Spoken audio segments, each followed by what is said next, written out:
de l'éditeur du quotidien. Alors, on a avisé l'éditeur qu'il devait quitter son poste. Ici, à la société, je nomme des noms. Et je sais qu'il y en a un qui est encore vivant qui pourrait corroborer. Clément Marchand et l'ancien sous-ministre qui est encore compagnon de travail avec Clément Marchand m'appelle. Ils m'ont dit, Georges, une cochonnerie, ça c'est le mot qui était employé. Une cochonnerie vient de se développer. Il va falloir que la société fasse quelque chose. On m'explique la mise à pied d'Hervé Biron. Immédiatement, on a fait une réunion d'urgence du conseil d'administration. On a décidé de créer le Grand Prix littéraire de la société, le soir même. Et on a décerné à Hervé Biron le premier prix. Le lendemain matin, l'un des propriétaires a appelé. Et j'ai dit, meilleur, vous êtes des maudits cochons. C'est les mots, les termes qui ont été employés. Je n'ajoute rien, là. Ce sont les termes qui ont été employés. Vous êtes des maudits cochons, nous faire ce que vous nous faites. Et là, le quotidien a commencé à rationaliser les informations qui pouvaient émaner des gestes et des projets de la société ont été censurés au départ. Et cette politique-là a duré, à tel point exacerbé. Nous avons réussi un tour de force. Nous sommes allés à Montréal, nous sommes allés à la presse. Nous avons décidé, la presse, d'ouvrir un bureau aux Trois-Rivières. Et la presse, pendant 10 ans, a eu, sur la rue des Forges, dans un local situé au-dessus du, pour ceux qui ont un certain âge, vont se rappeler, du salon mortuaire Rousseau, les frères, sur la rue des Forges. Et là, la chose, un estafette du journal Le Quotidien a été délégué aux Trois-Rivières, ils ont fait du ravage. Après 10 ans, le travail avait été fait et la presse a retiré ses mandatés. Mais la presse était implantée. Et depuis ce temps, même aujourd'hui, excusez mesdames, m'envoyer un petit mot qui est pas convenable, il n'y a pas un maudit mot dans le Nouvelliste d'aujourd'hui où il est fait du rassemblement des nationalistes au parc Victoria. Pas un mot. Pourtant, c'est un quotidien local. Il est supposé renseigner la population. On est bafoué constamment.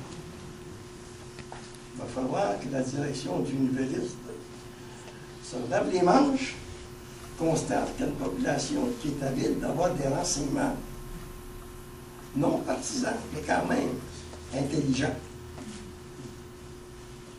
Je déplore énormément ce que j'ai à dire ce soir. C'est vrai. Il a fallu recourir à la presse à Montréal pour les éreinter un peu ici.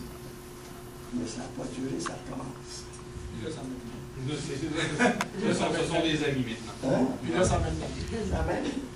Ben, je ne sais pas, ça mène gang, ça mène. Ça appartient au principe de semaine.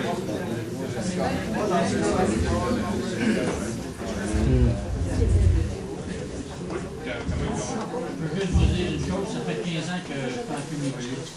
Parce que j'étais abonné au Journal de Montréal, le boycott de cette façon-là.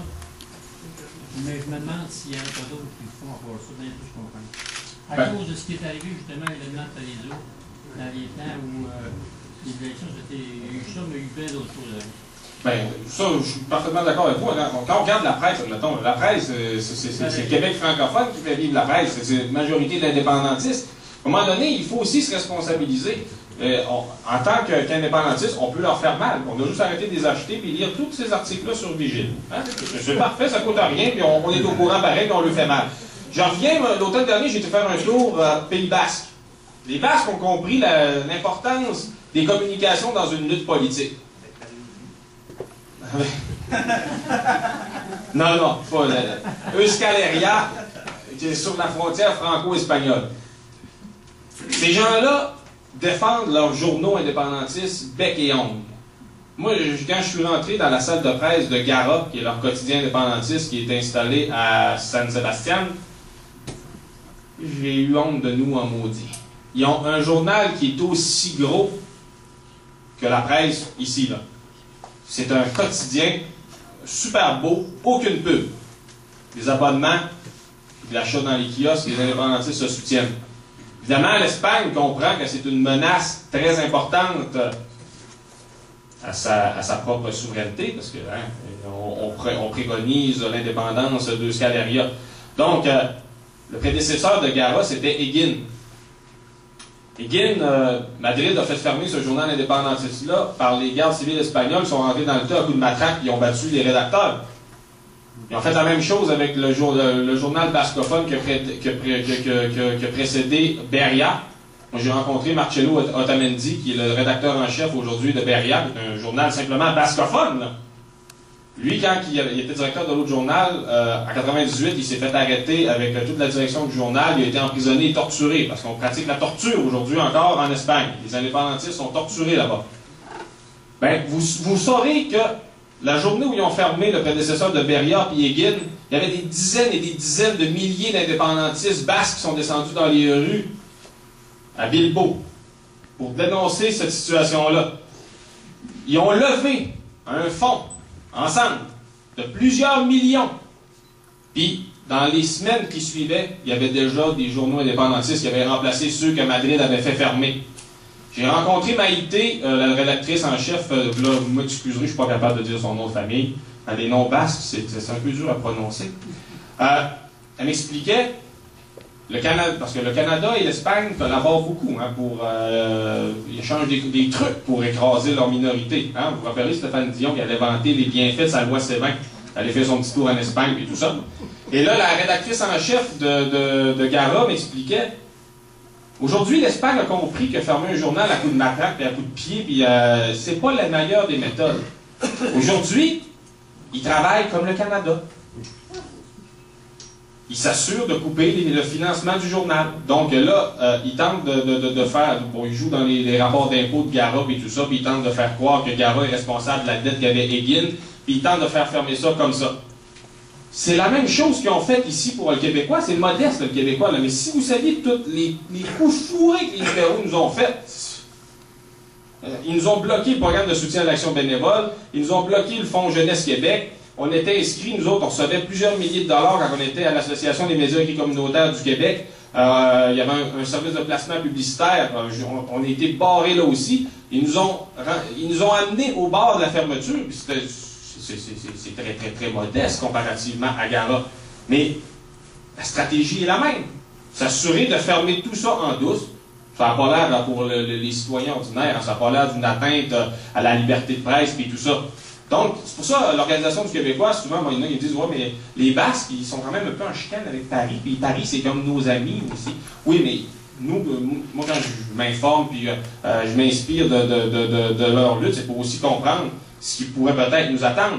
Nous, les éditions du Québécois, on travaillait avec les éditions, je parle vite, là, Gatuzin, qui sont une maison d'édition indépendantiste installée en banlieue de Bayonne.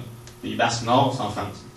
Nous, on échangeait en édition, on ne va pas de secret, il y a toujours des invendus. Hein, on fait toujours une quantité qui nous en reste toujours. Donc, nous, on donnait nos invendus à Gatuzin, puis Gatuzin nous donnait leurs invendus, puis on faisait circuler des informations dans nos nations respectives. Mais là, sachez que le juge Gasson, qui est responsable en Espagne de la répression antiterroriste, là, parce que Gatuzin, c'est une maison d'édition indépendantiste, c'est pas ETA, là, hein. Il faut faire la part des choses.